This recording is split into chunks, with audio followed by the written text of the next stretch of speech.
ஸ்ரீ குருப்யோ நமஹ. தெய்வத்தின் குரல் 4ஆம் பகுதி 71வது தலைப்பு. வைதிகமாகவே சகல வித்யைகளும். இன்னொரு முக்கியமான விஷயம் சொல்ல வேண்டும்.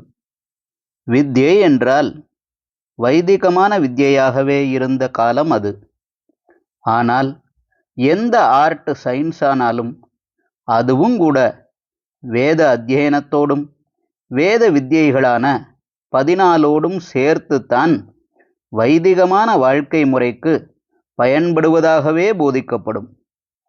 இதிலே வேடிக்கை என்னவென்றால், வேதம் முழுதையும் ஒப்புக்கொள்ளாமல் அதில் ஒரு பகுதியை மட்டும் ஒப்புக்கொள்ளும் பூர்வ மீமாம்சை முதலான வித்யைகளையும், அடியோடு வேதத்தையே ஒப்புக்கொள்ளாத சார்வாகம் முதலிய வித்யைகளையும், வேதத்தை ஆதரிப்பதாகவும் சொல்ல முடியாமல் ஆக்ஷேபிப்பதாகவும் சொல்ல முடியாமல், அதற்கு நேர் சம்பந்தமில்லாமல் இண்டிபெண்டாக ஏற்பட்ட சாங்கியம் யோகம் முதலான வித்யைகளையும் கூட வேத அத்தியனத்தோடு சேர்த்தேதான் சொல்லிக் கொடுத்தார்கள்.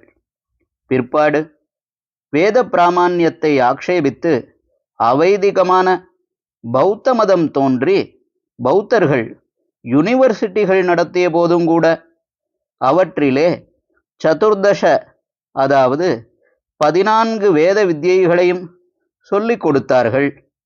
ஹரஹர சங்கர, ஜெய ஜெயசங்கர. தெய்வத்தின் குரல் மேலும் ஒலிக்கும்.